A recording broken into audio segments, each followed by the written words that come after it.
Ladies and gentlemen, the Madness Entertainment Group presents Put the Comic Artist Hour with Les Garner.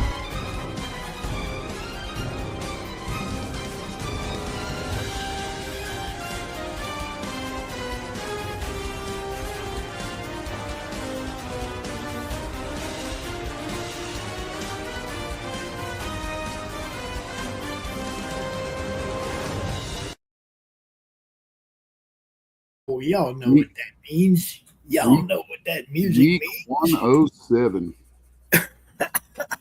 Good Lord. And I literally, every show, like one of the last things I say before I go on is, God, I don't want to do this anymore. But I keep doing it. I'm here. I think you kind of secretly enjoy it. I do. It like breaks up your week, right?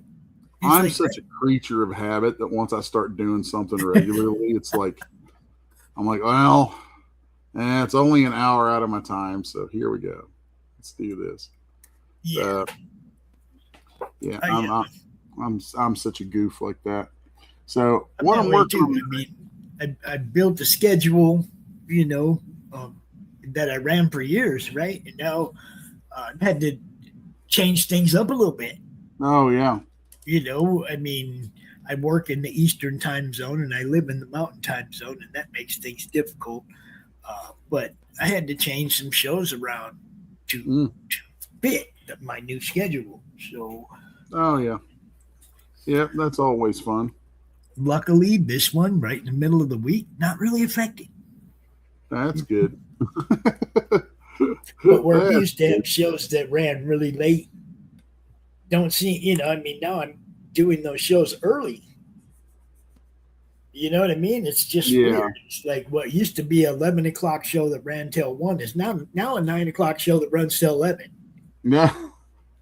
Where I live, you see, nothing's changed as far as when it airs, but where I live, it's different. It's weird, dude.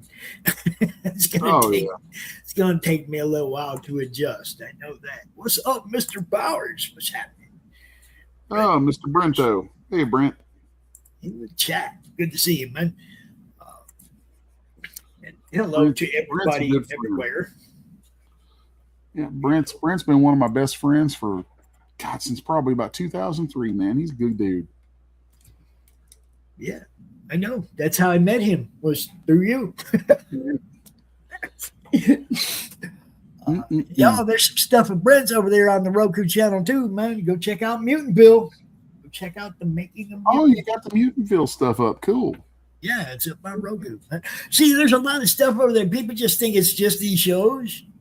We got a lot of stuff over there, man. We got Lunatics Fringe music. We got some of your friends' music. You know what I mean? We got all kinds of stuff over there, man, for people to go check out. I was unaware of this. Oh, yeah. We got stuff. We got stuff over there that people don't really know about, Now, I have brought a couple of the Roku exclusive things over to the main broadcasting thing, like Drop Zone Gaming, right? Yeah. I didn't want to leave Raul just stuck over there on Roku all the time. So now we're doing we're doing his show live now instead of recorded, right? So, cool. You can catch some Drop Zone Gaming on Saturdays. Just a lot of things have changed on the weekend schedule. So, if you don't know, go check out the Meg TV, the Meg.tv. Schedule's there. All the updated stuff is there.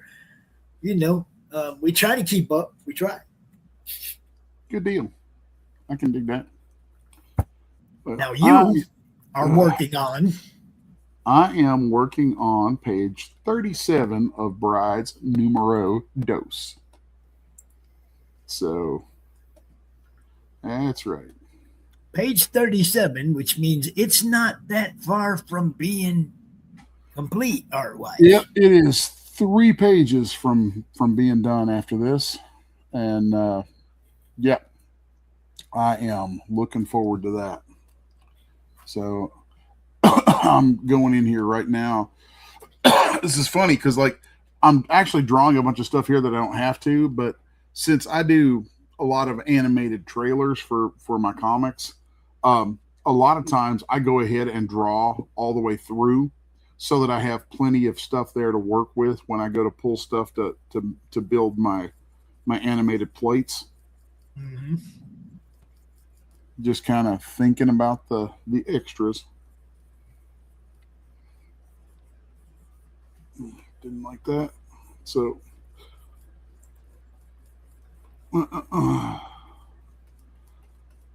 let's see here now. Get that arm going. Brent, that's a question. Do you use some sort of straight edge to make your panel boxes?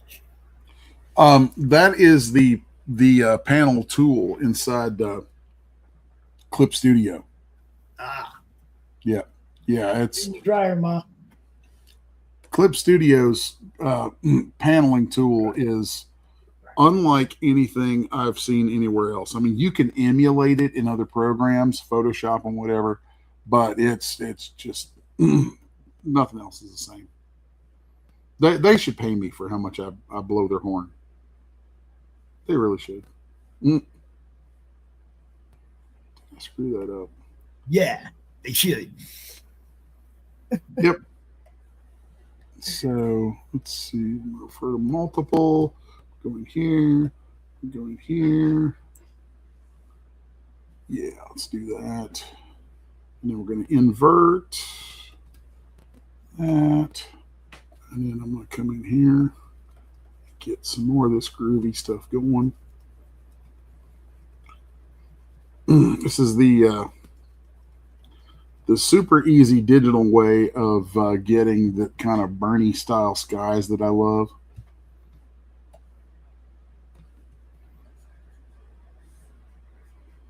So I'm just going to end up cutting out all of that.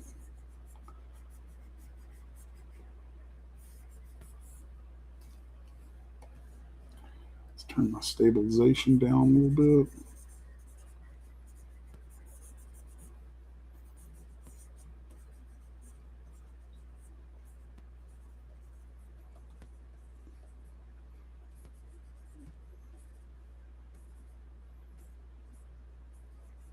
And let's see here now.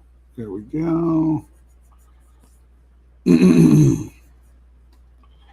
that. Let's turn these back on. Yeah, you're not going to see hardly any of that on the page. I'm going to go in and add some more. And give it the old cloud treatment one more time. There we go.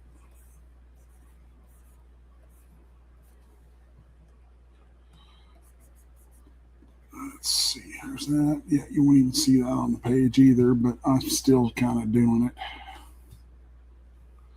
All right, there's that. Now let's turn this on and we'll get our pencils up. And I'm going to throw a mask on this. Actually, no, I'm not. I'm just going to delete that mask. Don't need it. Because I'm going to turn that off while I work on middle ground. So now, I will. I don't like not being able to see everything there. So I'm just temporarily going to have this mask on here. And we're going to, boom, boom, boom. There we go. So it's just so I can see, because my eyes will play tricks on me if I don't have everything in view. So now let's throw another layer on here. And we'll come in here now and start kind of crafting in this water. And I've got funny ways of doing that. I'm going to use a thicker brush. And we're going to want a thicker brush than that. Because what we're going to do is come in here and kind of follow the general shape that stuff would, for the shadows that it would cast. Okay. And then I'm going to just keep going in here a little bit at a time. And I'm going to draw through because that's how we do.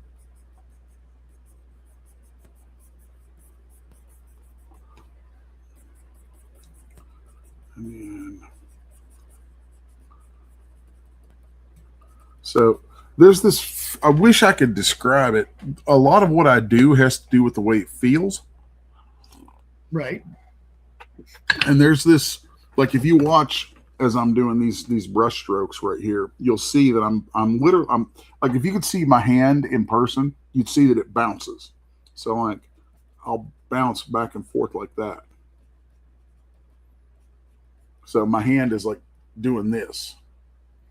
So it's not scrubbing, it's not down the whole time. Imagine if you were scrubbing back and forth, but you're only hitting, like you're kind of that and that, that and that. And it ends up looking like you're scrubbing, but you're not, because you're letting up in the middle.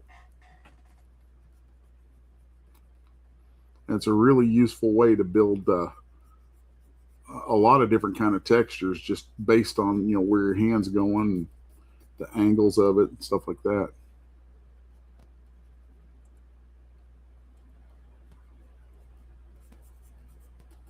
So I dig that kind of stuff. All right, so there we've got kind of the gist of our water back there started. Now then, let's come in, and I have a tree in there. So I'm going to turn you off for a minute. Just turn you off. So I like to use a rougher pen for doing trees. So let's come in here and come in here. And I want a nice thin line on the outside there where I know the light's going to hit it. And here, as my hand is traveling up the trunk of that tree, I'm bouncing it up and down on the surface of my tablet.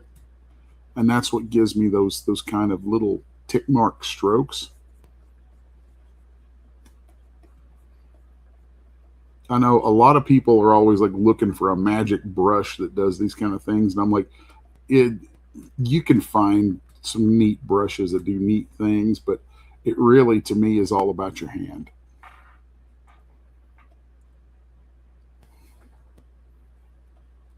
So then I'm filling that stuff in with black. And since these are kind of over here in that silhouette-y sort of area, we're going to do that. And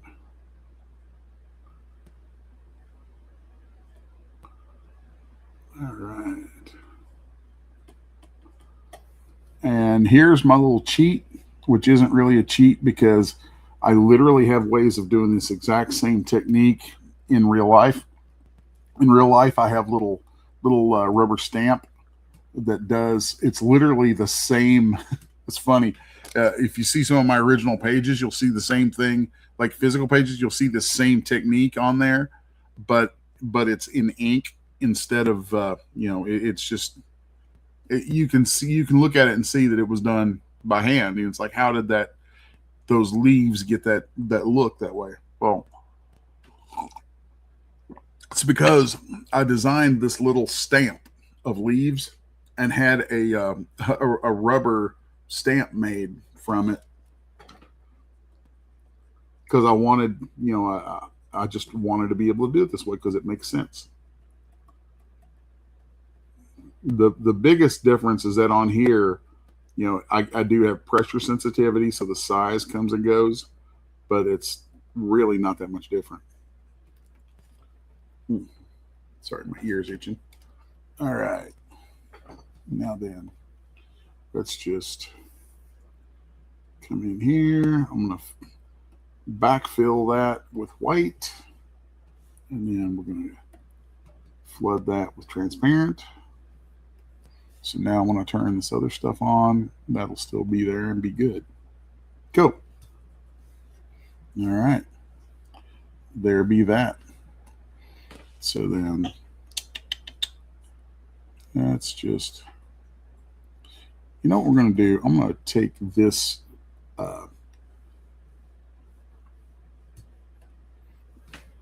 layer mask that I made, and I'm gonna refine that. Just do this a little differently.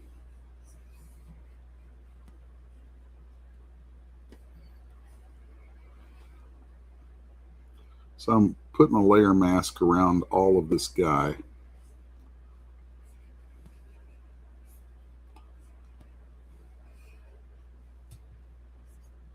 And then what I'm going to be doing with that here in just a moment, is putting these ink layers in a folder with this masked out. That way I just keep drawing my inks in there. I don't have to worry about that every time.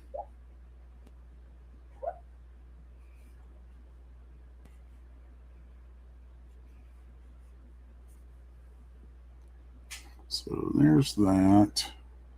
Now then, we're going to go here to here, create folder and insert layer. I'm just going to get rid of that mask.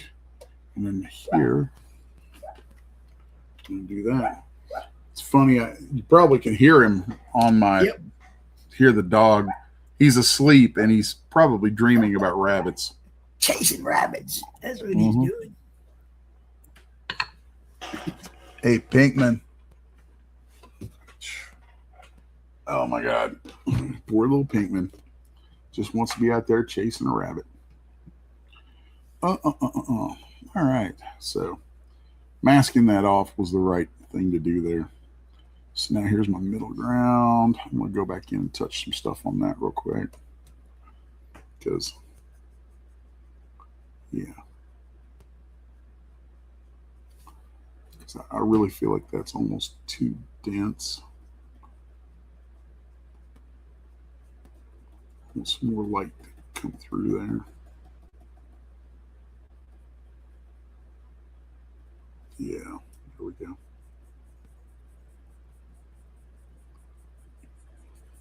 And we'll come through here.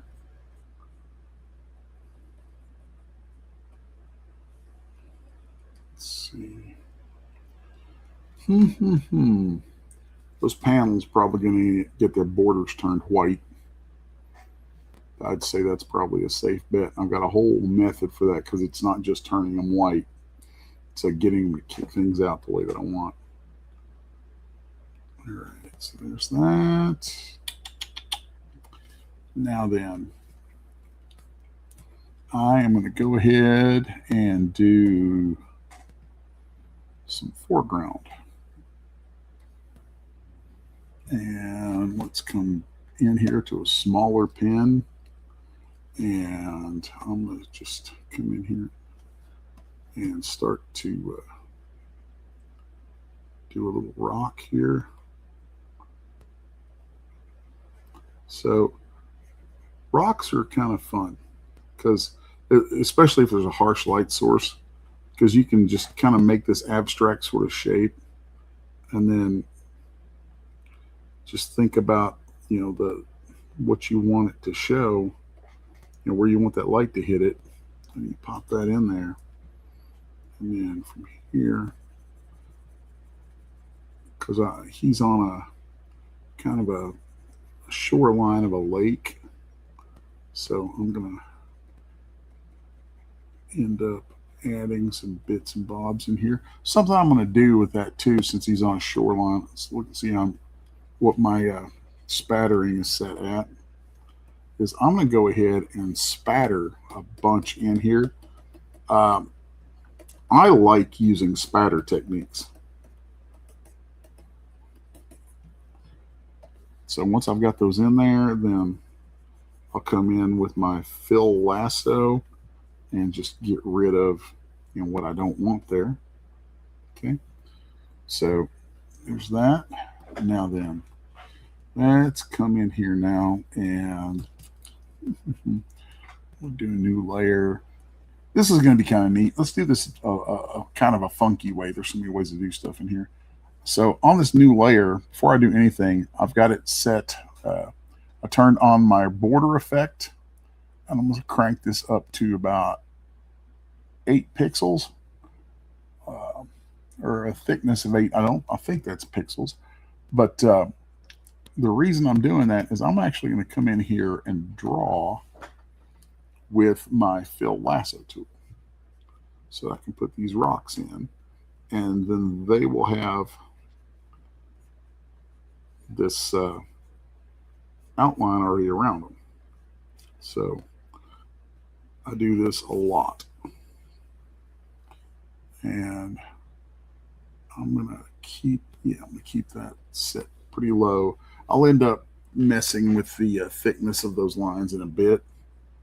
But right now, I'm just going to make some of these shapes. Maybe we'll duplicate the layer and then do some more of these shapes down behind it. Like that. So let's go in there and we'll get that guy. There's that. So it's really kind of neat playing around with that stuff like that. We're gonna put one more rocky dude right here. And then, so this should be pretty interesting. I'm gonna merge these together, merge layer below, and I'm gonna hold Control and click on my layers mask there so that I get a selection around all that.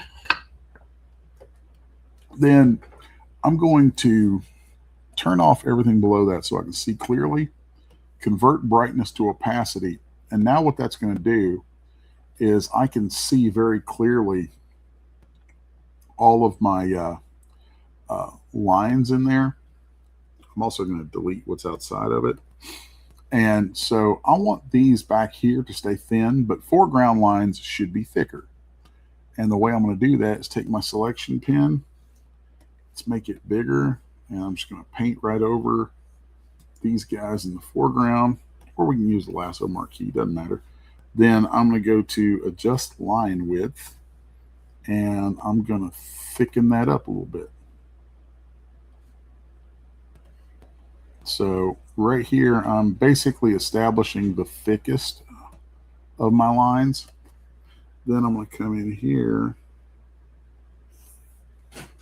and choose these middle ground guys. I'm going to go back to our adjust line width, and we're going to change it to narrow. Okay.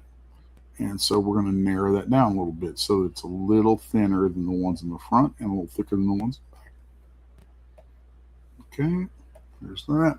Now Control click my layer mask again. Then I'm going to advanced fill, hit OK. Grab my paint bucket with transparent.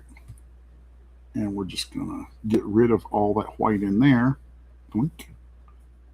Here we go. Something there. Let's see. Let's just do that and we'll fill that in. Sometimes you might miss a spot. It's okay. So let's just turn all of those off for a second so I can see clearly where it missed it.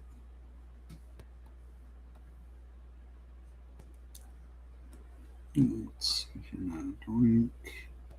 There's that. And that.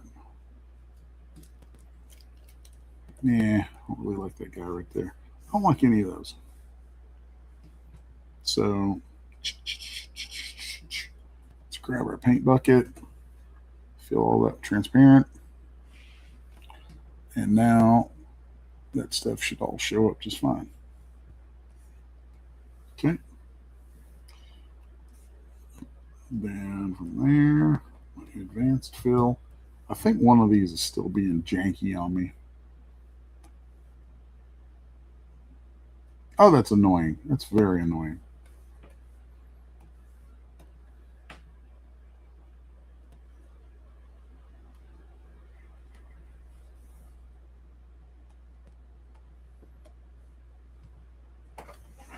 There we go. Now we got what we want. Okay. Interesting. So, next thing I'm going to do is I'm going to add a layer on top of that. And my project is set for everything to be monochrome. So there's that. I'm going to set it to clipping and multiply. So then from there, I'm going to take my fill lasso tool again, and you'll see what starts to happen here. So I'm just kind of picking these abstract sort of shapes. I thought there was something there.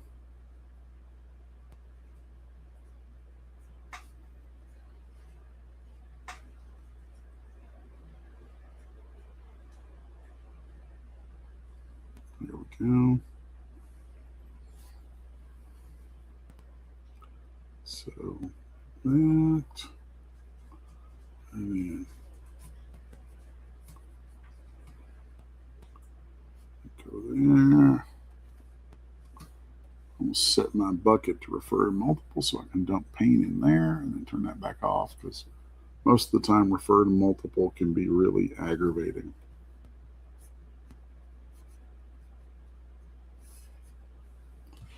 So here we go, and now we're getting some good rock shapes in here. Okay. Once that's done, I'm going to merge that down. Make sure that layer is set to monochrome. I'm going to control click it just to see if I accidentally have, yeah, I do have some stuff out there that I don't want. So I'm going to take my fill bucket with empty pixels, toss that in here. And then now we're going to add a layer above, set it to multiply, set it to be a clip layer. We're also going to turn on the outline again. Okay. And let's get rid of just a little bit more in here, like that. Like that. So there we go. No, I'm going to go right here.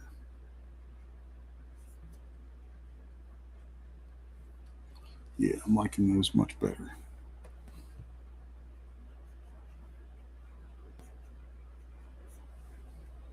All right. So now I'm going to be drawing into this clip layer a little bit. We'll start with some light spattering. Shout out to Grey Wolf. What's up, brother? Popping in the YouTube chat. Variation on the sizes there. Then I'm going to go back to my rough pen, because I like using a rough pen for a lot of this kind of stuff. Gives a little bit of a texture in there that I like on this kind of thing. And we're just going to kind of add some secondary details to these.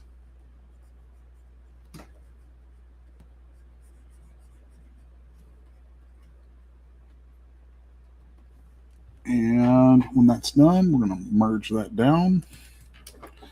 And I'm going to get a drink of coffee.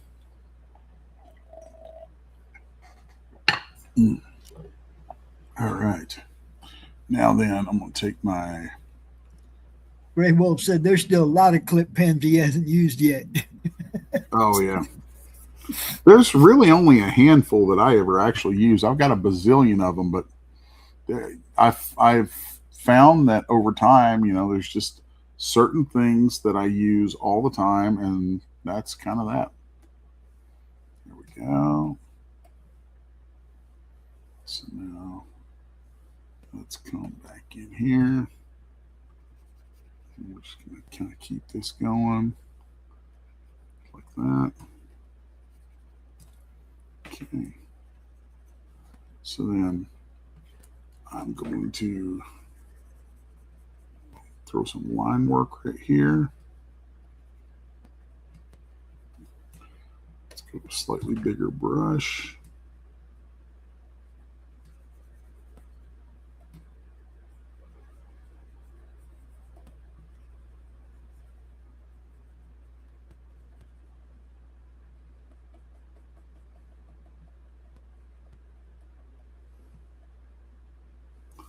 And then, so there we go. Now then, He said he mostly uses the turnip pen for line work. Yep. I think I use that one, and or a version of that one. I've customized the crap out of all of them, but I use the G pen a lot.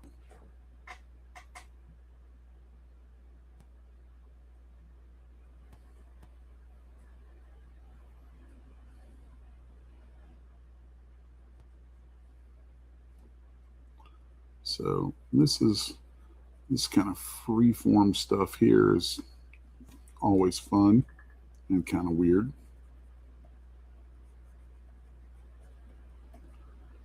Because I'm trying to give this, feeling that he's coming out of water.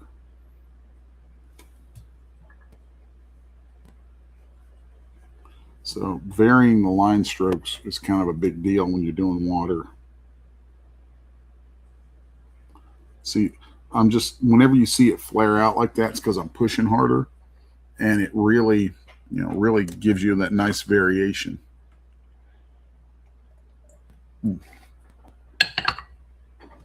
All right.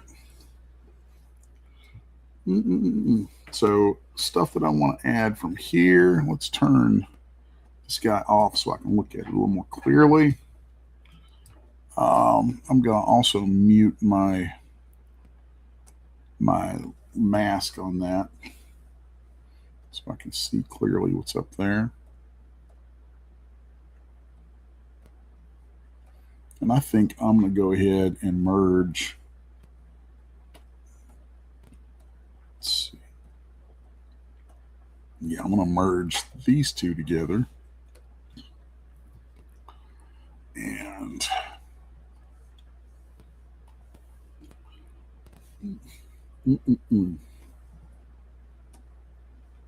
here's that.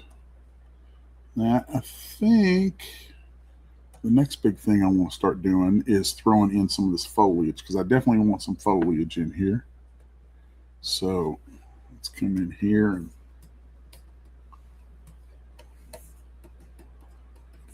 that's on its own layer, of course. And I'll do that. And now I'm going to add another layer here.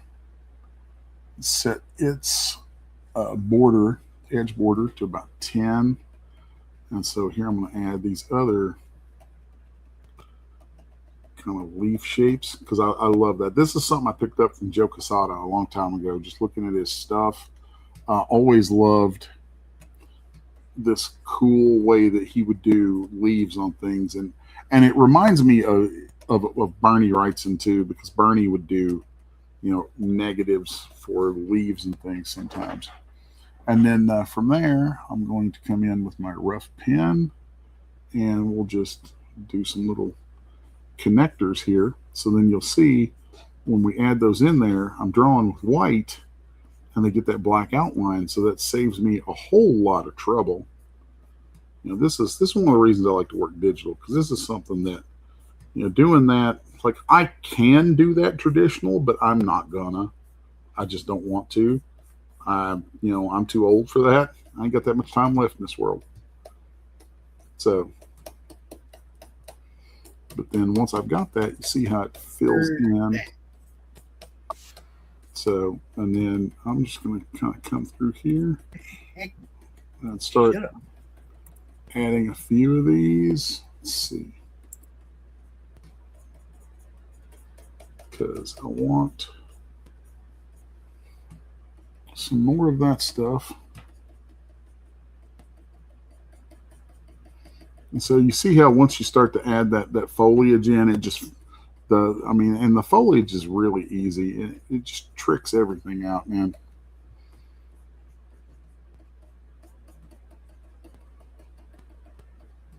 So then I'll add little, if you watch, you might not even hardly be able to see this on the screen, but I'm adding these little guys off in the distance that kind of play into the water there.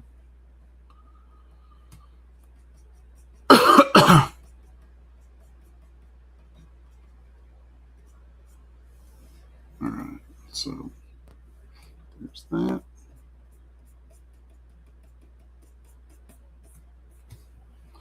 And let's see. Boom, boom. Okay. I should label these. I'm bad about not labeling my layers. So I am going to label the folder they're in, though, to scene. And now I'm going to do the dude. A da dude. So we got about 30 minutes left. This was a good choice because I think this is going to be right in the pocket for my time. So let's do that.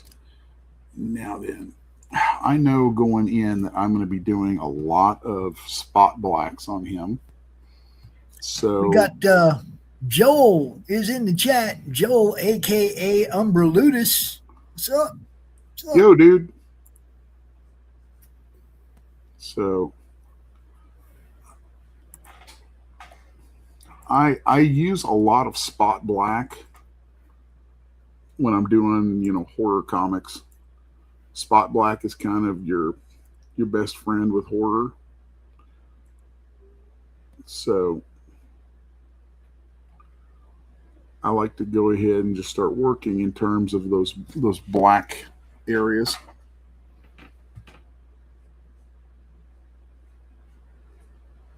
And I want to get this guy's hair out of the way because I actually get really tired of dealing with hair. And I've got such a cheaty way of doing it, but there we go. This guy's hair is supposed to be wet, so I'm kind of going a little heavier with the ink just to give the feeling of darkness that comes when hair gets wet.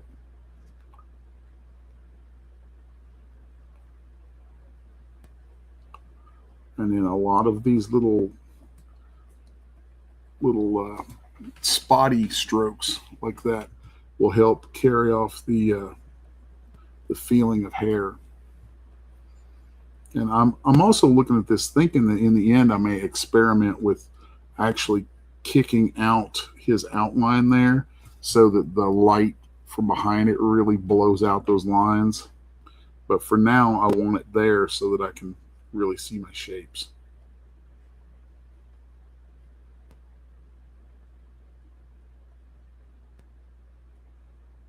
There's that. And let's turn that adjust by speed off a little bit. I'm going to go down to a thinner brush. And then we're going to, I'm actually going to do this stuff in a different layer. I'm going to be putting some lines through here like that. And let's just come around here to my eraser. Okay, there's that.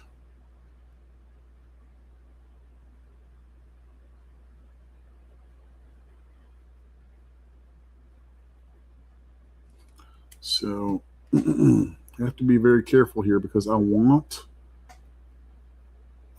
shadows, but I don't want them perfectly black all over. And that's where the hatching comes in.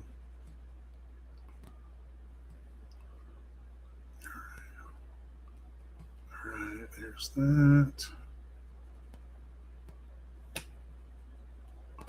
So there's a lot of this that actually gets kind of impressionistic, which is a little weird because I'm not a big fan of that stuff, but it is useful to know how to use dots and lines to inform a viewer of what something is.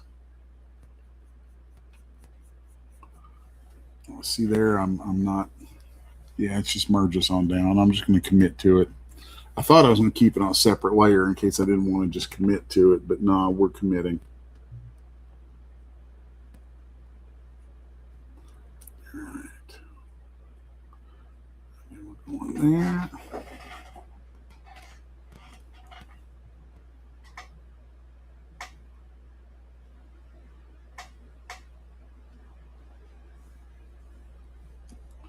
And he should have, let's go back in here with some white.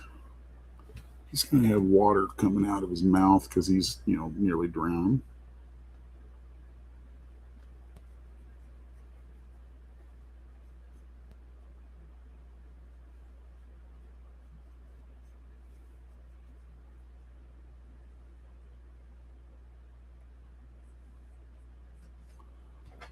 And here we go on the tedious stuff. Hee hee.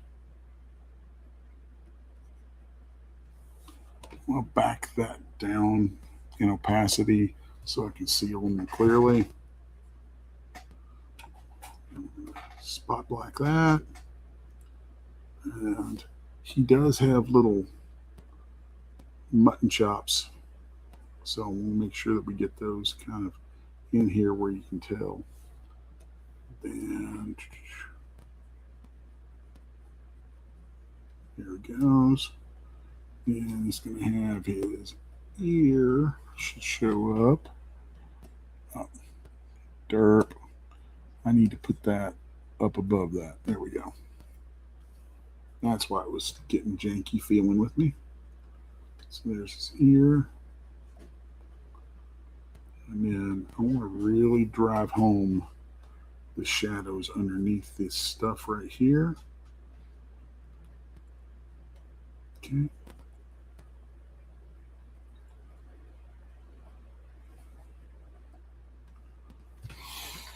Whew. Yeah. There we go.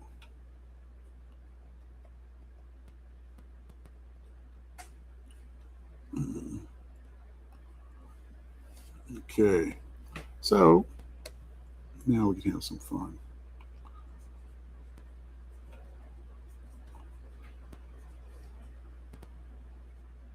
Let's fill those in.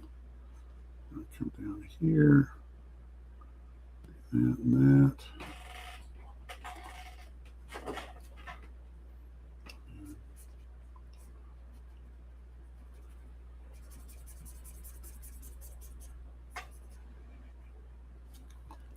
All right. So there's that. I want a little bit of that collar showing through.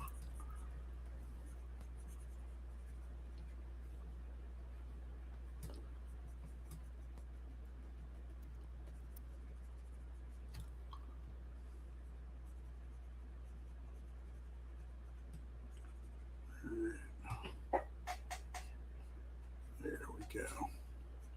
Yeah. Now it's starting to look like something.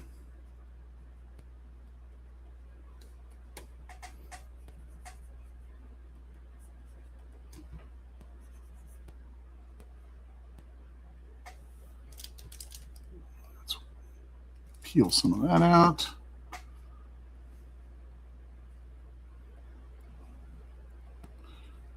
And then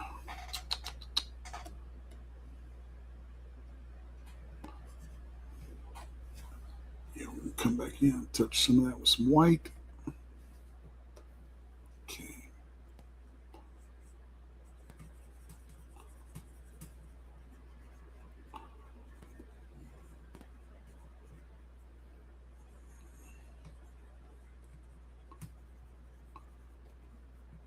Okay. Now let's get his suspenders. I'm going to adjust by speed. So I'm going to drag that down. It's a much smoother line. Okay, there's that.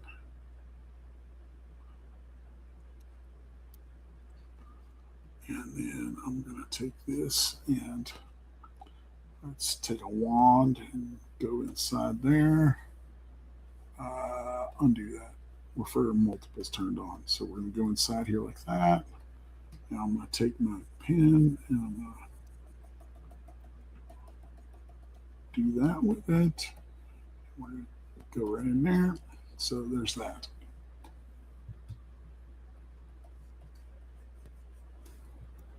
All right. So now he's got sides of his tie, which I want that to be a little bit textured, like that. No, I don't like that. Let's turn off the sharp angles.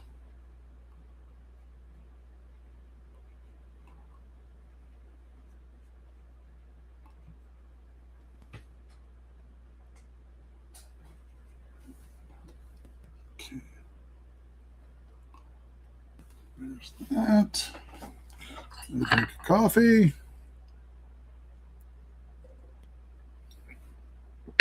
Now then, I'm going to start slamming some hold-ons down here, and that'll really make this thing speed up. So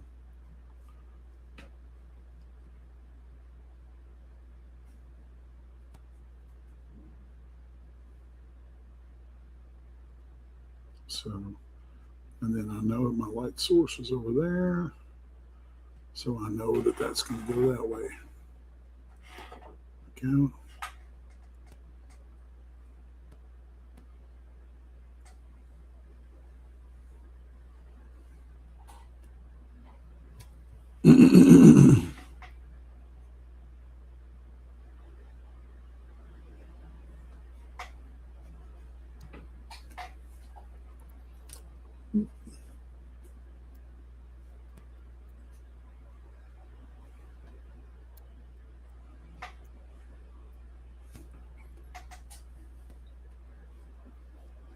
Yeah, let's just commit to that.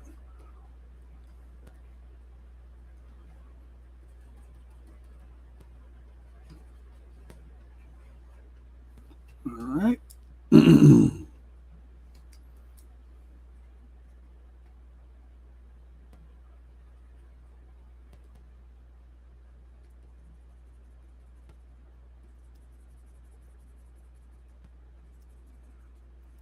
There's that. Let's see. Come in here, and then okay, just my speed is off. I want to turn my sharp angles back on. And then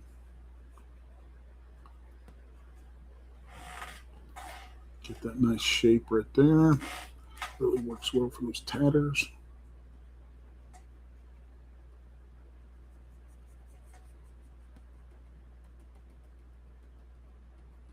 And if you watch how I'm doing that hatching, you'll see that I'm kind of putting little tick marks that help you kind of perceive the contour of what they're going onto. It's a handy little trick. All right, and this is fun. I've got kind of a style for how I do this sort of cloth tattering. And then I'm going to end up coming back in the end and doing a whole layer of just dedicated to water. So right now I'm going to go for a bigger brush.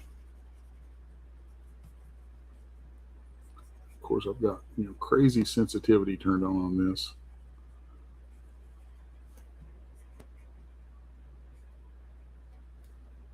So there's that.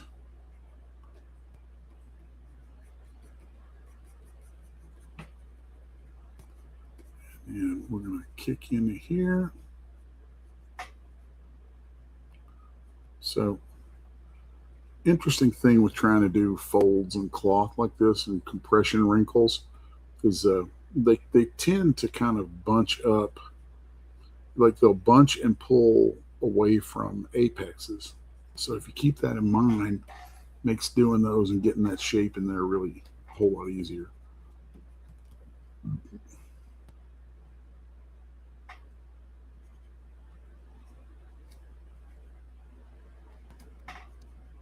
Here we go. And then that's farther away from the light, so I'm just going to really reinforce that light source. Okay, and then I'm thinking this stuff up here is getting a little more light, so we'll start having the shadows flow more from the contours that the light casts them in. Okay, there's that. Then let's go in and get the hold line on this hand. So light, and we're going to be right here.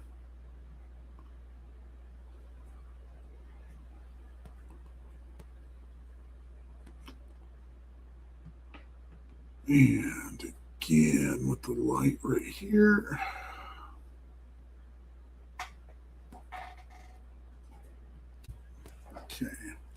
Shake my hand a little bit there.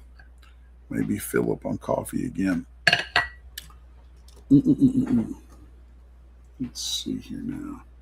So light right here.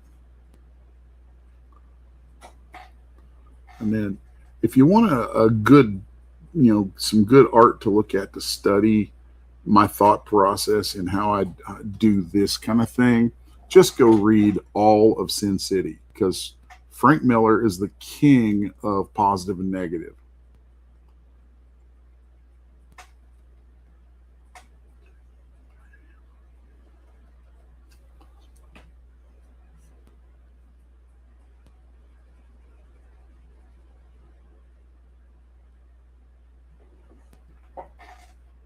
There we go. Now, just like before, I'm going to do these little tick marks to convey the curvature, and then fewer of them as it gets closer to the light. It's really just like those art class practices that teachers will have you do, where you're like doing the light source. So let's see here now. Okay, that's his other collar. So we'll just reinforce that like that. And then I'm going to come in here, do a little bit like that. Now then,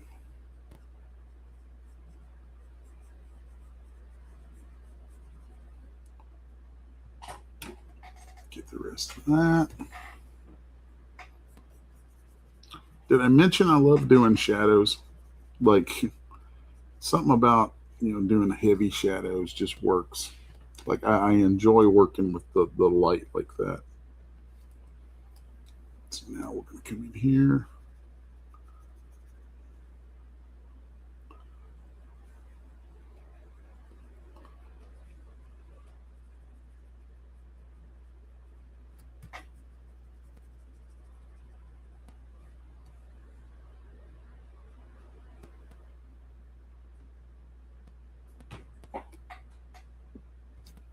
Alright. Let's see. I may end up having a little bit of trouble from some of those grasses since this is on top of that. So we might just have to go in here and pull those up above him there. Let's see, did that screw something up doing that? No, it didn't. Cool. So now we've got this boot coming out of the water there. I'm going to turn off those sharp angles because I don't want any sharp angles on my water. So then, let's see here now. This I'm definitely putting in another layer. I'm going to put it below him there. We're just going to have that layer sitting there. Let's go ahead and finish up where he's at right here.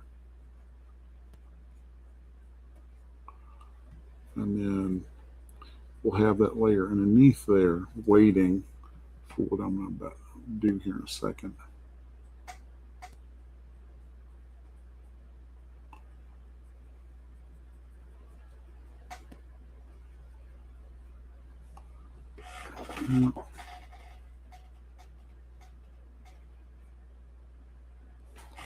Cool. All right, there's that much. And then I'm going to do this nifty little thing here where I come and just kind of put these lines here to emulate some kind of an idea of a reflection right there. And then that's going to be something to hold off on. Actually, let's back it up, back it up, back it up. Okay. So we're here, and come here, boom, boom, boom. All right. Well, I almost got this done in an hour. Been scooting right along. There's his belt buckle. It's been quiet on here so long. When you said something, I about jumped out of my skin, dude. I was trying not to break your concentration, you know.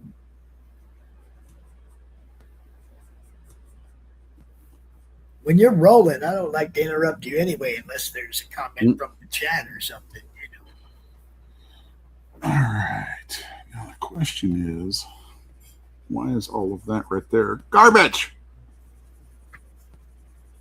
Don't like it. Nah. Kill it. Kill it with fire.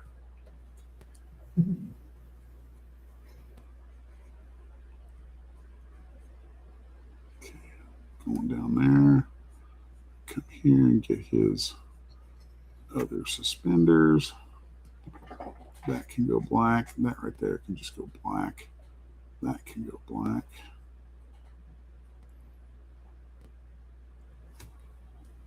And then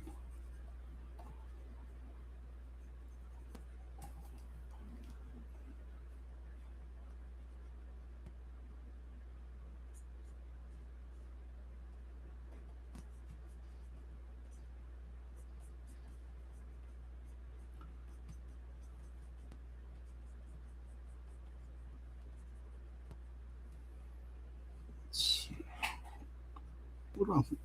Yeah, we're just gonna go hard on that.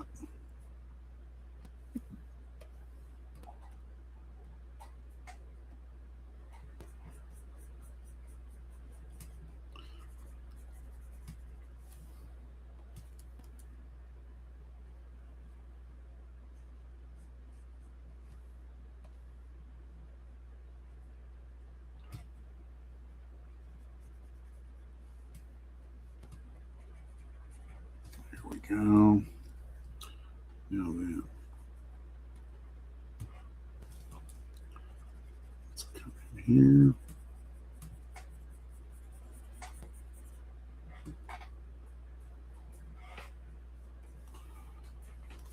And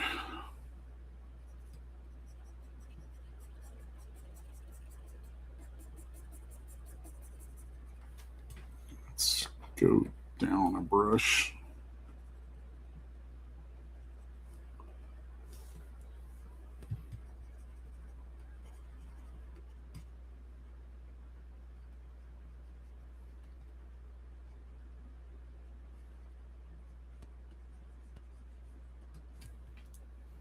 All right. Now we're getting somewhere. Yeah. I like that. Okay.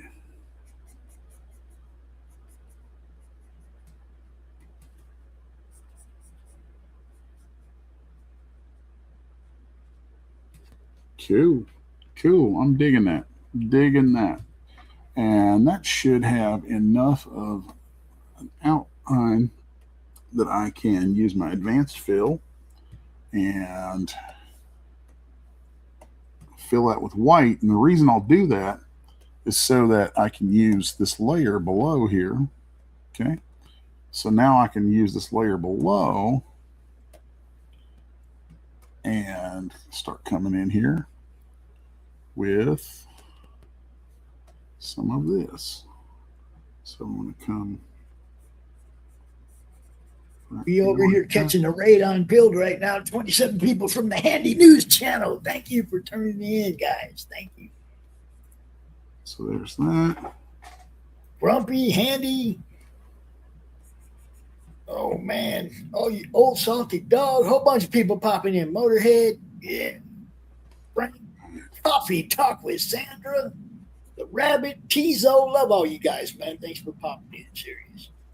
D and Daniel. Everybody. Yeah, and that guy. Raid time. Appreciate you guys. Serious. Good stuff.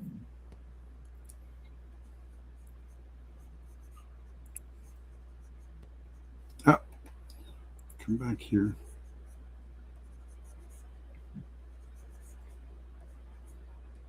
No, come back. Too much. Les is working on the page 39. 37. It's 37. 37 of the upcoming Brides graphic novel. So, Yep. Number Brides number 2.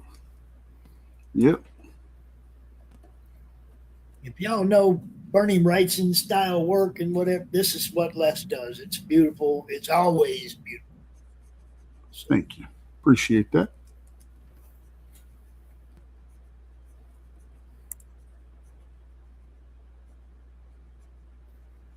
don't be afraid to pop that red pill. You know, it helps everybody. It helps everybody now. It's awesome. Yeah, I am very much a disciple of Mr. Wrightson. Love my Bernie. Yep. Dude Ross to me says, love the style. And it's definitely worth it, for sure. Les been doing this for a while now with the network, but he'd been doing it forever and ever and ever before that. So, yeah, definitely one of the most talented people in our network, without a doubt. I've been 33 years doing this.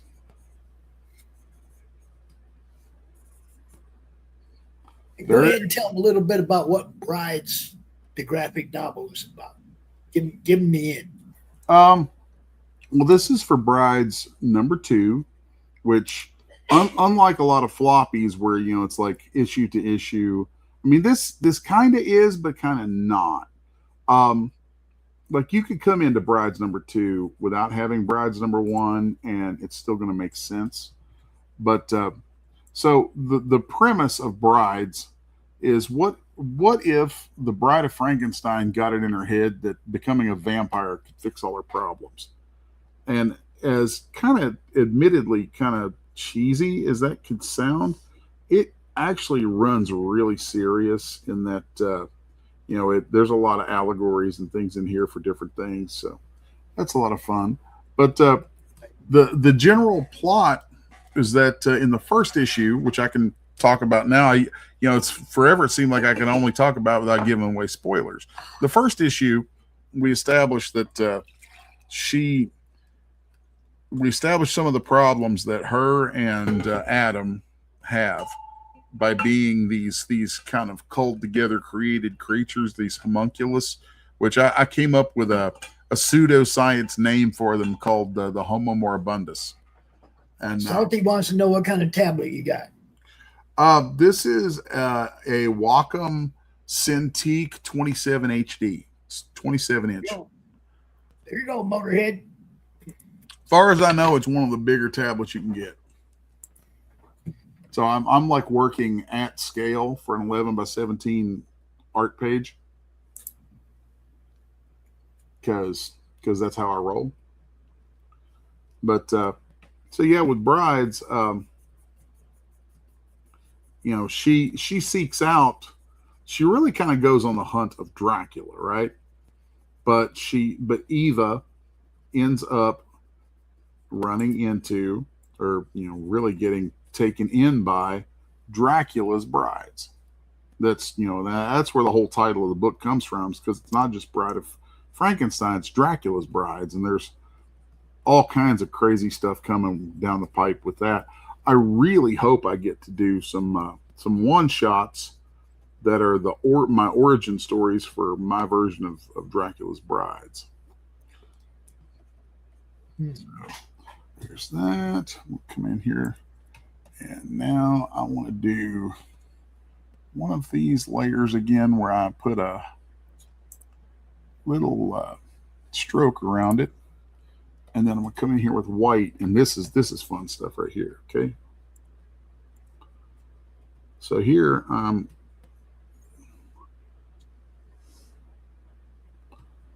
putting the wet spots in here, you know.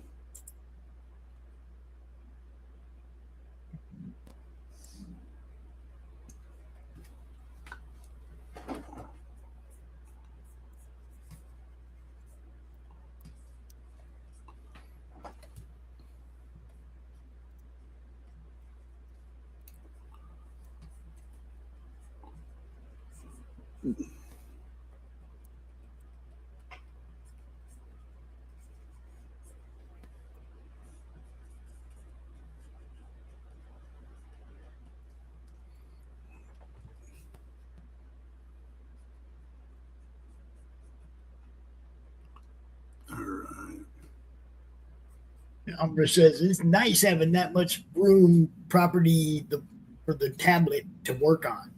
Oh yeah. Yeah, it makes a huge difference. Yep. Size definitely matters when it comes to these. I've worked remotely because I also have an XP pen, and worked remotely from a laptop and an XP pen before, and it serves the bill for me. But after being on something like this for so long, it's really hard for me to go something smaller.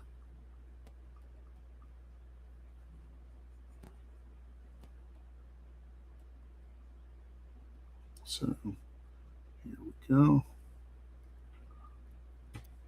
I knew this was the part that would make this start to really pop. See, that pleases me right there.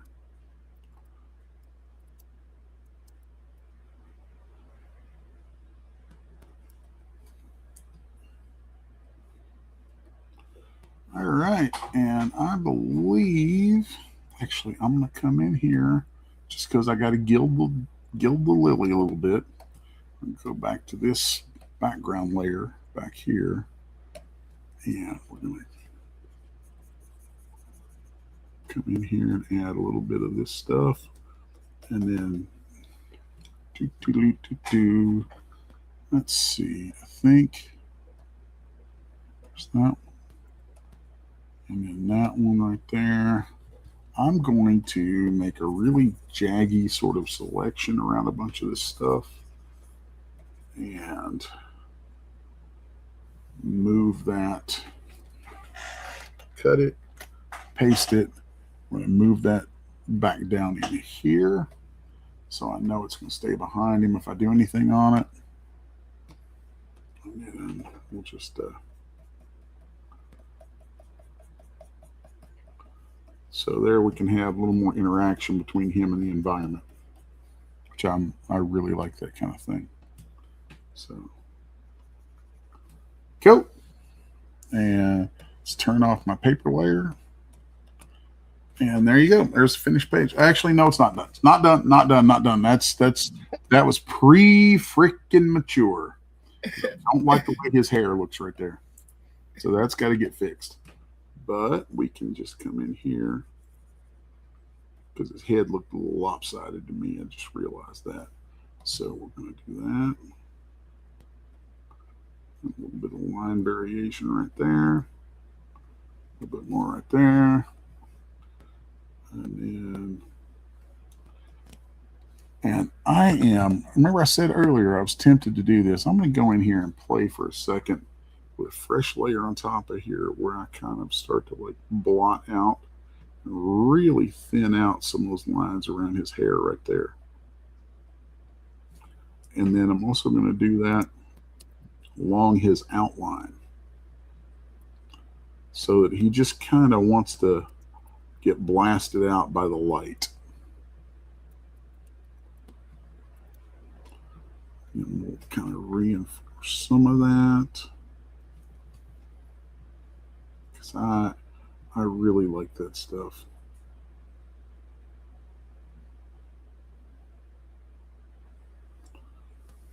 Cool. Let's turn that blue line off.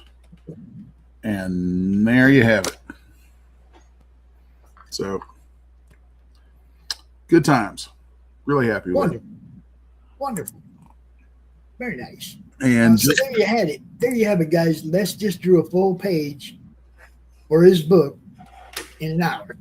Well, most of a page. I mean, it was there was a little bit on there. But the biggest panel of the page, but yeah. Yep. I mean, dude could draw. He can draw good, but also be quick about it. It's like, Les, when you started, were there any kind of drawing when you first started doing this? Were there any kind of like real drawing tools? I know you had a lot to do with designing some of them. Yeah, no, there really weren't. I mean, back then, not really. I mean, when I started, it was 100% traditional, and the only thing that was digital yet was color separations. and which is actually why I learned computers. It's why I taught myself computing, was because of wanting to stay relevant in the business that I intended to go into. So I learned, how to build computers, how to code, and all kinds of crap. So that's just a thing. And that ended up leading me away from comics for a long time to work in animation and 3D. And the software side of things you're talking about is where I wrote the specs for arguably the first automated lip sync program. Yeah. That's been doing this for a long time. Yep. A very, very long time. This tie is kind of getting lost in here. So this is the point where I start looking at it and I'm like, okay, we've got there. Now how do we tweak? So, right. Because when you get what you think is finished, and then it's like, oh wait, okay, now, I don't know. I've seen some people like to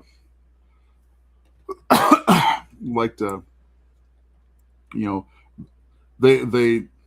I have this thing about saying that it's done. Like I'll get to a point, I'm like, okay, it's done, and this is kind of a mind game, but saying it's done gives me that sense of satisfaction that I finished it. So and then I still go tweak it. I know. Yeah, and then I can go, okay, it's done. Which for me basically means if it had to go to press right now, it's good. I can live with it. Yeah, but I'll still, like right now, I can't stop fiddling.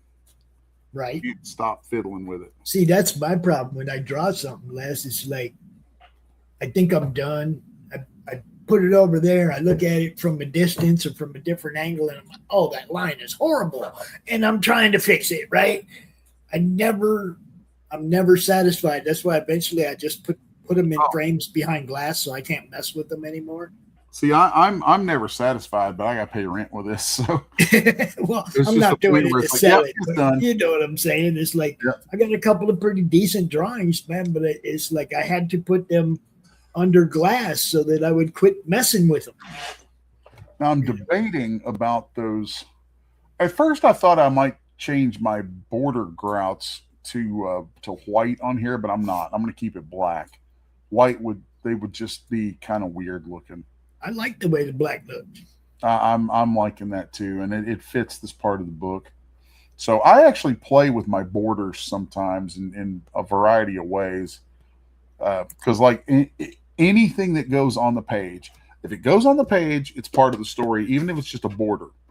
Right. Anything that goes on the page contributes to the story.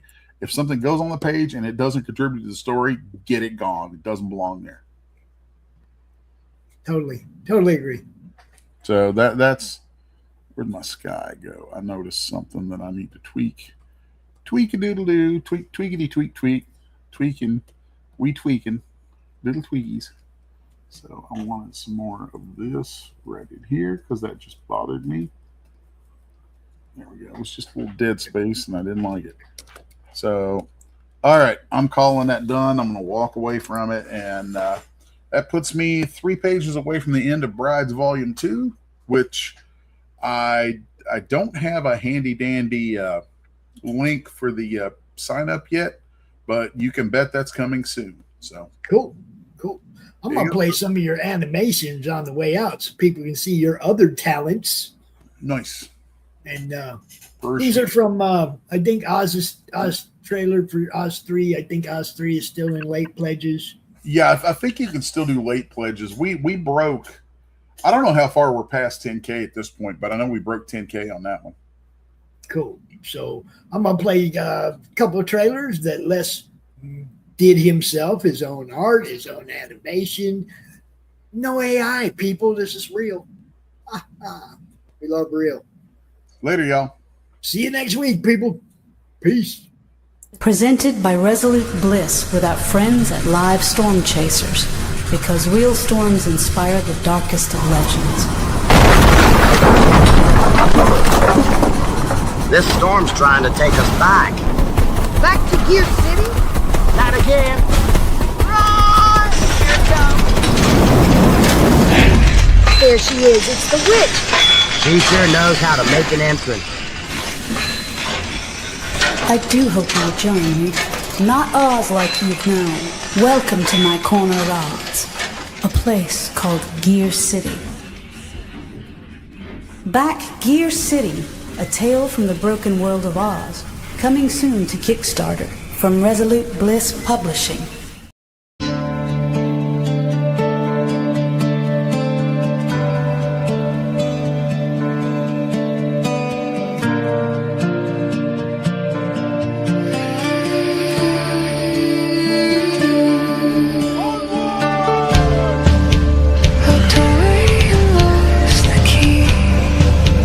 Chambers dark inside of me.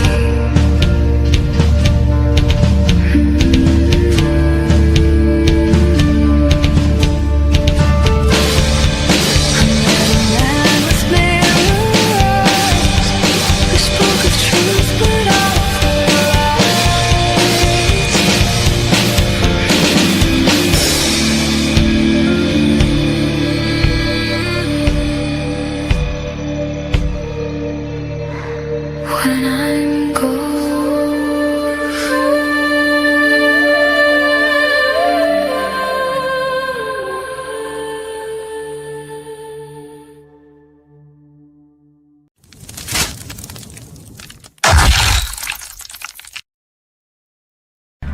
Evening, darlings. It's about time to start this show.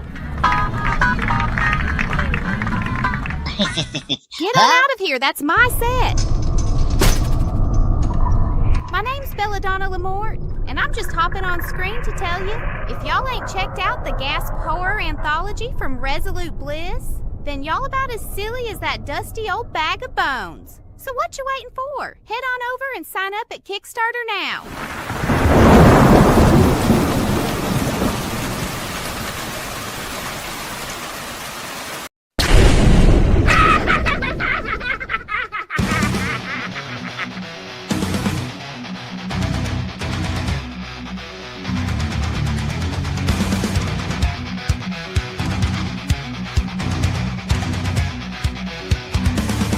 Whether day or night.